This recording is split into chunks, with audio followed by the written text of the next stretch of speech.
Okay, so the major section is welded. I still have to do that and then build all the structure down in there. But tacks every inch or less. I had a couple of wider gaps in there.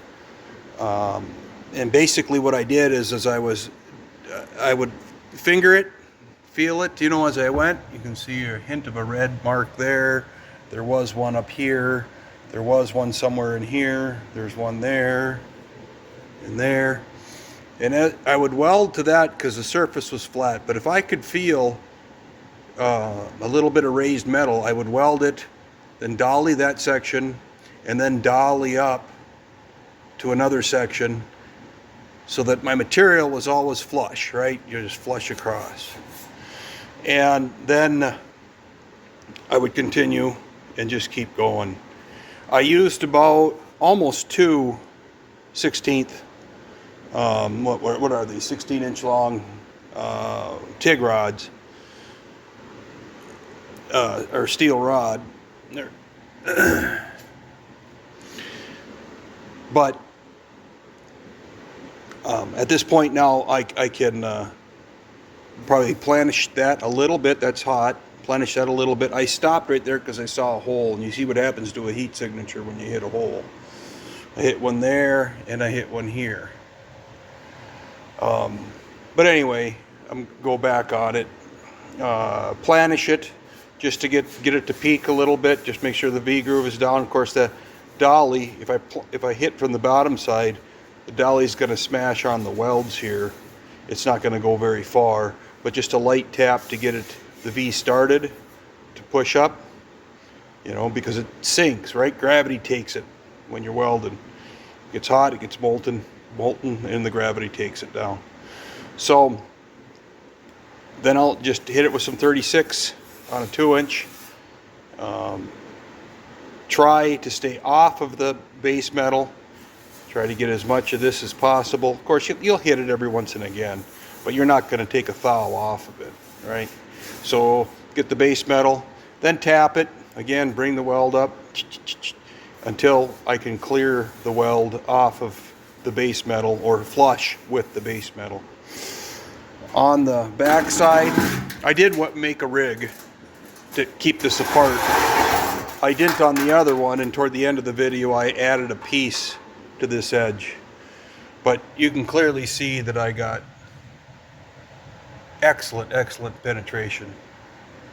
So I'm not worried about it. I can feel the crown of the V where I just welded, and this is where I've been dollying it a little bit as I go, and it feels really good. So I'll just clean up this side so that I can dolly it and keep pushing that weld bead, the high portion of the bead on the front side, until I can grind her down. So she's coming together. All right, touch the weld with 36.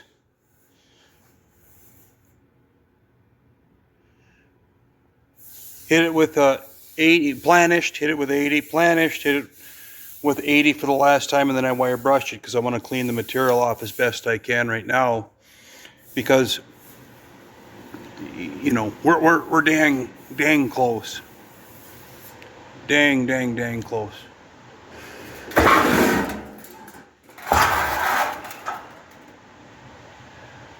So now I'm going to stick it in the English wheel, my mini English wheel right there. I'm going to stick it in there with a pretty well flat die. It's a 5-inch radius. That's the largest I have with that little guy. But I got to stay in this pocket, and I'm just going to very lightly wheel it, just to take any undulations out of it from tinking and tinking and tinking. So that's the plan.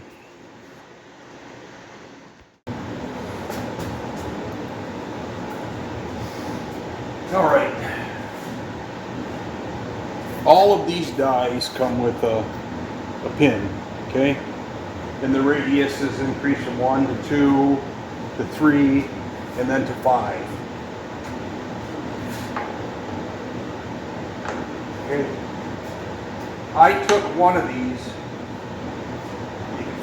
When you set this in here, this protrudes out. So I just took one of these and basically lopped off all but maybe 1/16 of an inch or so. I can push it now so it's flush with that edge. And I did that so I can get as close as possible to the die. You know, I'm 3/8 of an inch away from the die. And I need to stay away from the corner. And I found that that's been the case on several projects where I just can't get right up close. Now this has a radius on it, and I don't want to interrupt that radius, so staying away that 3/8 is okay. But getting this past that is a monster. So, and all I'm going to do here is I'm going to stay off of the, there we go, off of this bend, but basically get my shirt off of there. Basically just simply flat. I got no load on it right now. No, I mean it just, so obviously I crown, it rolls right here, so I crowned a little when I got to the end of this, and that was evident. So I'm going to try to give it a little pitch,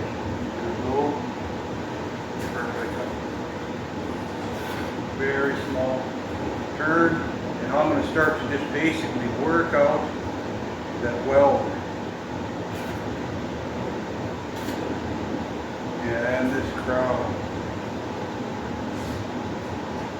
And to me, the natural, there, she's starting to push out. I'm going to get that. There. I don't necessarily want any tool marks, so, but I can feel she's bouncing a little bit and she's rolling easy now. Whoop, right there. Oh, I hit the lip.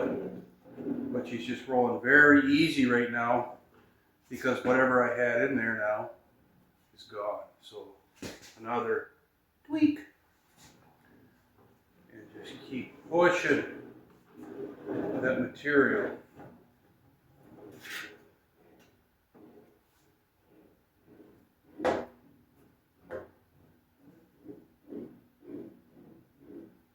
Ever so slowly. Not trying to create a crown, not trying to create anything unnatural, just trying to just get any of the high spots pushed up.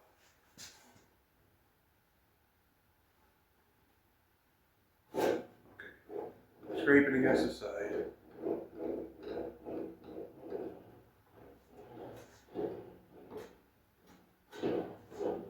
Such a tight area.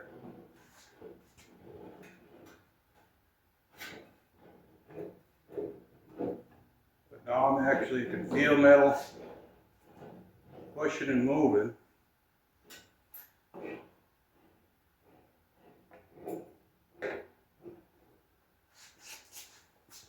I'm going to stop there. I'm just going to go ahead and dress the end.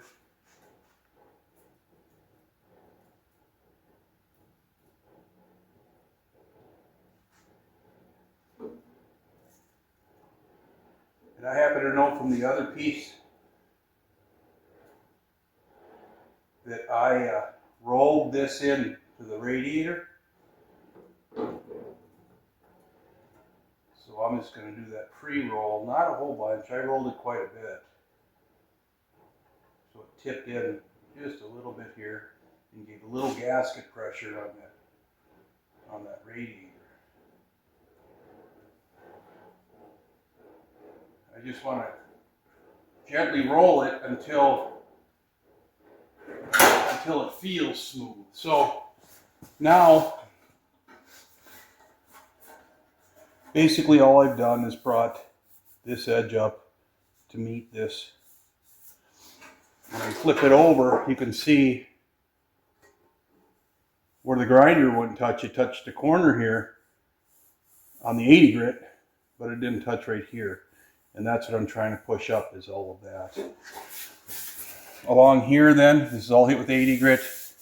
Just basically pushing that out. It just feels wonderful right now for an 80 grit disc and a wire brush. But now I'll just hit it with the DA, and I should have a product that's going to be really good for the 30 Chrysler. Okay, so now I just basically just hit it with the DA. You can see I focused on hammering and doweling in this area here, and I don't want to thin the metal, but there's where that bead is. But it looks really good. Really good. That'll finish out just dandy. And then I didn't sand any of this. I'm just basically going to go after fitment now. A little bit here, I can dolly that and hit that.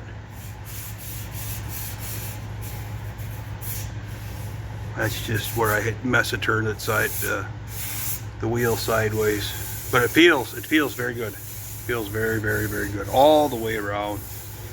All the way around. I can tap that. I can see that right there. I can tap that. It feels good, but I think I can feel a little crevice right here. So I'll finish that up. This is a challenge because that is where these are bolted to the hood braces there and there, and that seam goes right down here. Well, you can see the heat signature on the, I went right straight down. So I have to dolly on this, and I did dolly on it. If I got to do it a little more, I'll do it a little more to just get her out of there. But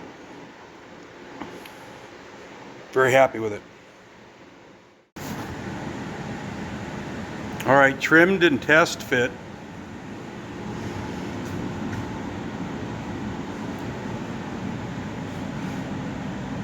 And the gaps are spectacular because I made that brace. Let's go back over there and look at it. I did not do that on the other side. I just took a piece of 3/8 and tack welded it to 2 spots because they were stepped. Didn't care what the angles were, just screwed that on, put that on, and braced it. And that held it apart. So when I built this side, as I was welding, it was pulling together.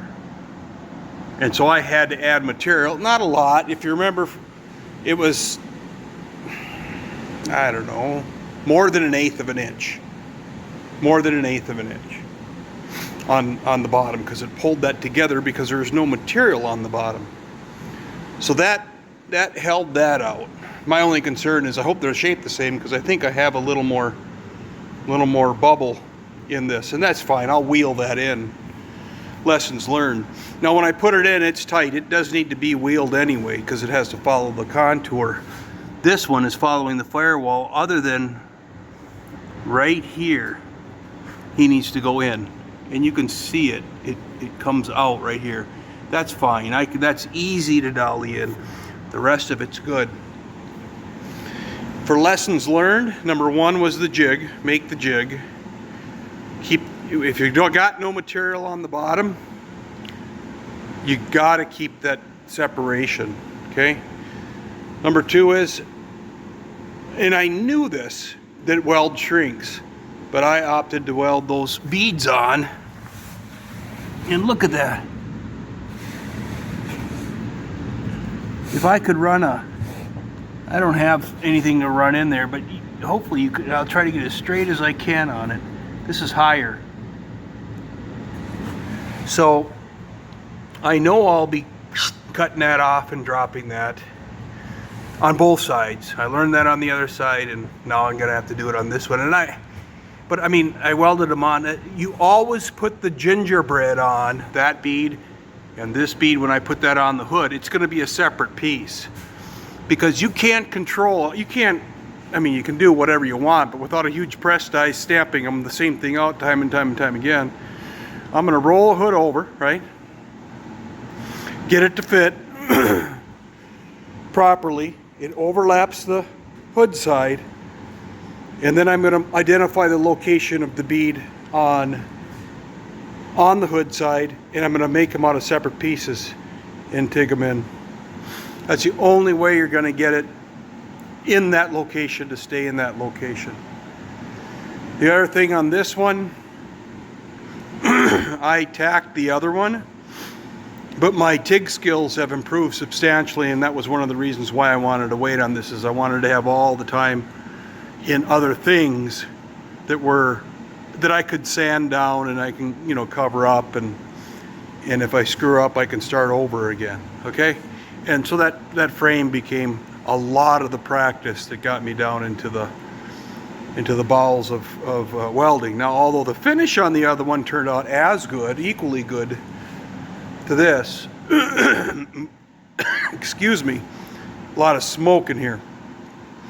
The dimensions on this are substantially better than the other one.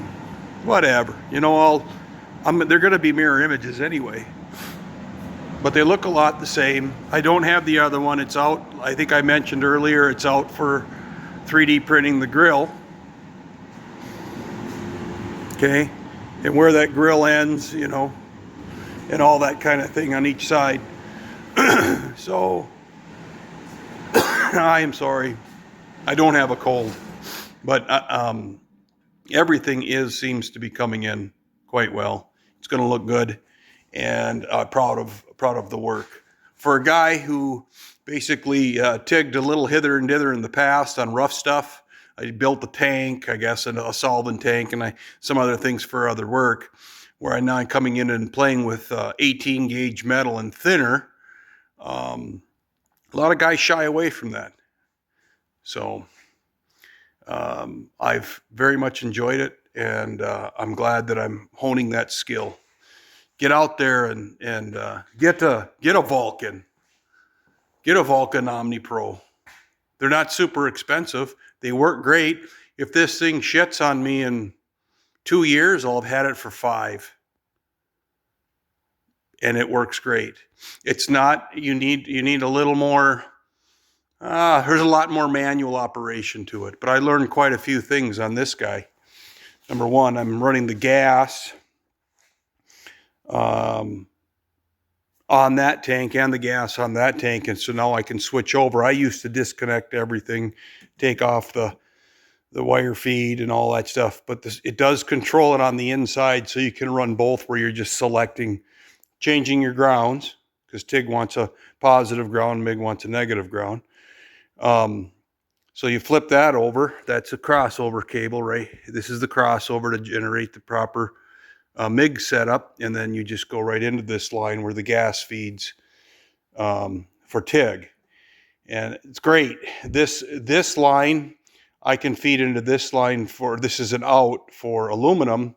And I'm just starting right now. I have a spool gun, but it doesn't interface with this welder.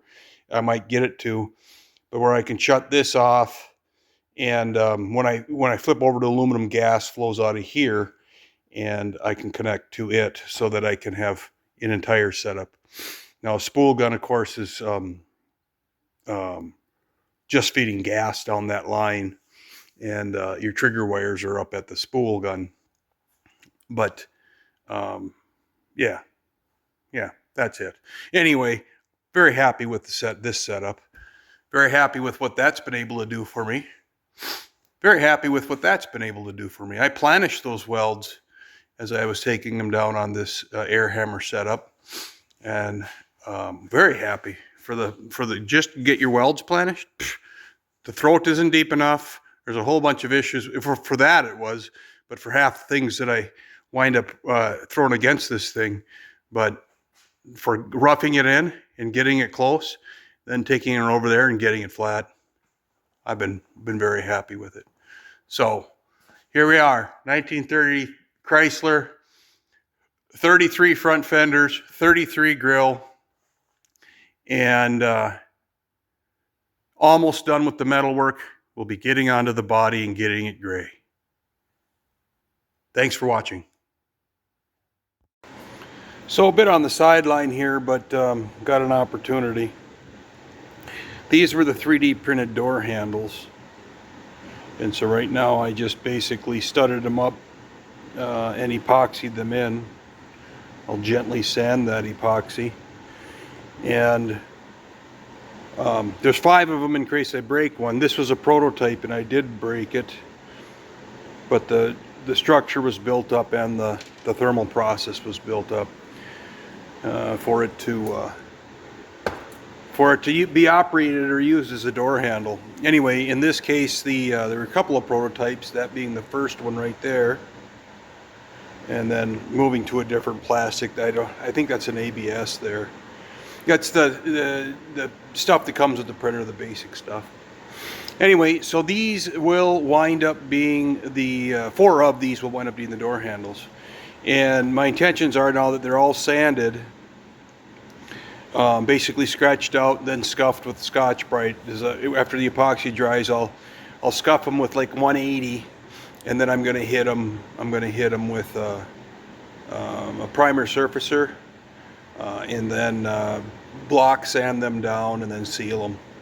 These will wind up being painted the accent color on the car, to which that would be what the grill color is going to be. The grill that's not the grill shell, all the shiny stuff in the engine bay.